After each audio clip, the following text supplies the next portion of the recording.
തിരുവനന്തപുരം നെടുമങ്ങാട് വൻ ചാരായ വേട്ട 149 ലിറ്റർ വാറ്റ് ചാരായവും 39 ലിറ്റർ വൈനും പിടിച്ചെടുത്തു. വലിയമല പനക്കോട് സ്വദേശി ഭജൻലാലിനെ റൂറൽ എസ്പിയുടെ നേതൃത്വത്തിൽ സ്പെഷ്യൽ ഡാൻസ് ഓഫ് ടീം പിടികൂടി. കാട്ടുപന്നിയെ വേട്ടയാടാൻ സൂക്ഷിച്ചിരുന്ന വെടിമരുന്ന് കണ്ടെടുത്തു. ഭജൻലാലിന്റെ വീടിന്റെ മുറ്റത്ത് പ്രത്യേകം തയ്യാറാക്കിയ അറകൾക്കുള്ളിലാണ് ചാരായം സൂക്ഷിച്ചിരുന്നത്. സാജിദ് അജ്മൽ ചേരുന്നു. സായിദ്, എങ്ങനെയാണ് ടീം ഇത് കണ്ടെത്തിയത്? എന്ത് നടപടിയിലേക്ക് കടന്നു? വിവരങ്ങൾ.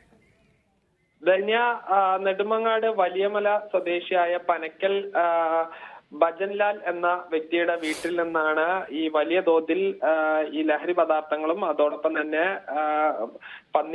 കാട്ടുപന്നിയുടെ ഇറച്ചിയും വെടിമരുന്നും ഉൾപ്പെടെ കണ്ടെത്തിയിരിക്കുന്നത്.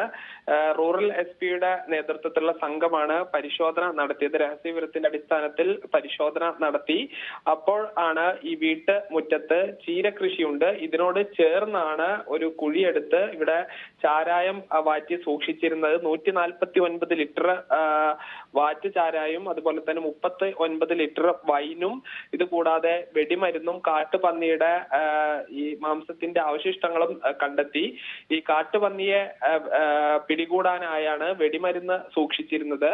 ഈ വൈനും അതുപോലെ ചാരായവും ആവശ്യക്കാർക്ക് അവർ പറയുന്ന സ്ഥലത്ത് എത്തിച്ചു നൽകും. വലിയ പണം വാങ്ങിയാണ് ഈ വിൽപ്പന നടത്തിയത്. ഈ കാട്ടുപന്നിയുടെ ഇറച്ചി വിൽപ്പനയുണ്ട് എന്ന വിവരവും ലഭിച്ചിട്ടുണ്ട്. ഇതിന്റെ അടിസ്ഥാനത്തിൽ ഈ കാട്ടുപന്നിയുടെ ഇറച്ചി വിൽപ്പന നടത്തുന്ന സംഭവം വനം വകുപ്പായിരിക്കും അന്വേഷിക്കുക. മറ്റുള്ളത് ഈ പോലീസ് കേസെടുത്ത് അന്വേഷണം ആരംഭിച്ചിട്ടുണ്ട്.